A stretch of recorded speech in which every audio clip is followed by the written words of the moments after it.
আবহাওয়া অধিদপ্তর জানিয়েছে, আজ ঢাকা ও পার্শ্ববর্তী এলাকার আকাশ মেঘলা থাকলেও এ এলাকার আবহাওয়া মূলত শুষ্ক থাকবে। মঙ্গলবার 12 আগস্ট ঢাকা ও আশেপাশের এলাকার আবহাওয়ার পূর্বাভাসে এই তথ্য জানানো হয়েছে। পূর্বাভাসে বলা হয়েছে, আকাশ অস্থায়ীভাবে আংশিক মেঘলা থাকতে পারে, তবে আবহাওয়া প্রধানত শুষ্ক থাকারই সম্ভাবনা রয়েছে। ওয়ালটন এখন দেশের সীমানা পেরিয়ে বিশ্বের 50টিরও বেশি দেশে। ওয়ালটন, ঘরে ঘরে বিশ্বজুড়ে। এছাড়া দক্ষিণ বা দক্ষিণ পূর্ব দিক থেকে ঘন্টায় 10 থেকে 15 কিলোমিটার বেগে বাতাস বয়ে যেতে পারে। দিনের তাপমাত্রা আজ অপরিবর্তিতই থাকতে পারে।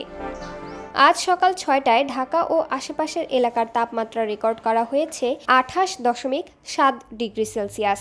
আজ ঢাকার বাতাসে আর্দ্রতা পরিমাপ করা হয়েছে 88%। এদিকে সোমবার ঢাকা ও পার্শ্ববর্তী এলাকায় সর্বোচ্চ তাপমাত্রা রেকর্ড করা হয়েছে 35.5 ডিগ্রি সেলসিয়াস। আজকের সর্বনিম্ন তাপমাত্রা রেকর্ড করা হয়েছে 28.5 ডিগ্রি সেলসিয়াস।